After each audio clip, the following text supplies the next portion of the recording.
Peacock-centric Blink is and how teamfight-centric itong si Giboy. Pero yung mga binabad nila, pang-baliktad. Parang hero nila. Oo.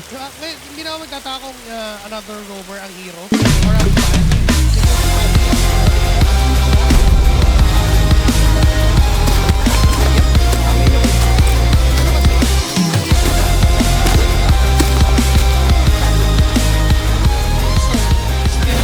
It's a question if magsistick ba, sabi nga ni Shark-Based, magsistick sila sa plano na yun.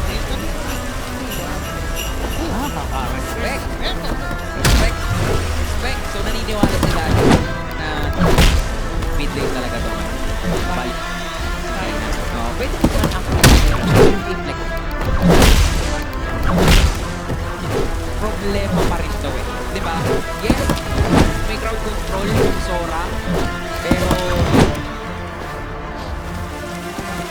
Deta. Pero for YG, diba?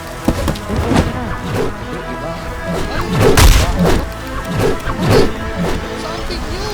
Ibang virus! Sobrang tapak ng Blink! Sobrang tapak ng Coach Barbs! Ang pagkat sa kali! Wala kang pake kung nasa inyo yung pangtunaw. Na di nyo kami mapipigilan. Okay lang mag-ahapon. Okay. Labi yata ang nandiyan. Kasi sumursog ng sumursog. Makipagsabayan sa balagbagan. At ang pagkakarinig ng atras ang uling Indonesia dito, they could get heroes na kayang suportahan yung Leomord kapag sustain at harapan ng laban. So ba? Pinali. Kabantay. Kakagkatsa. Nagkakwarsa. So, victory. Sora on the EXP. And para din dito, talagang pag-play, hindi lang basta yung Hylos. Kapo na international liquid yung Hylos plus the Alex. Oo, okay. XP. Valentina, may kita natin dito. Tapos isang. So, may reason pa rin yun eh. Because of that yung basta Valentina ng the EXP. Sa Valentina, Raquel, sa mga ganun, papay. The only problem is, paano kung ano pa rin sa Sora? Pero magtatagal naman lang sila. Tagal mo naman. Pero at some point, pwede imatulog na rin yung P. Parang ano, no? Hindi na makipag-laning.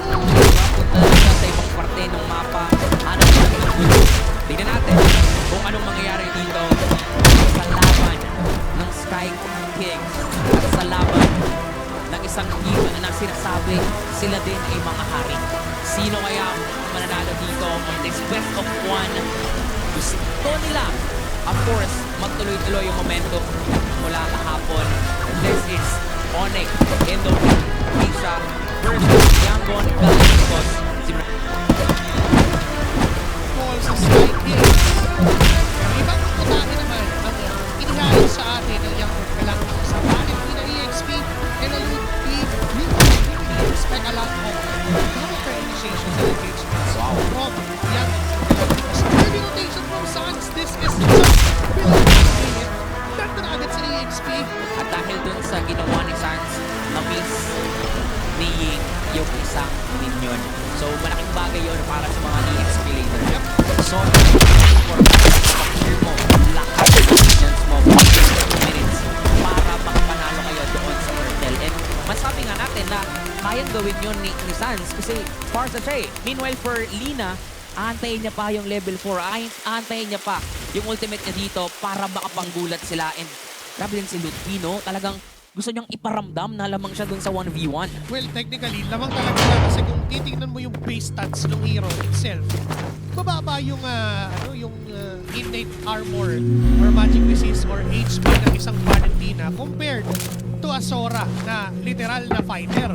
So, pinaparamdam niya na, well, kahit counter ka sa akin, kahit Renato nila yung soap for a dating lumas,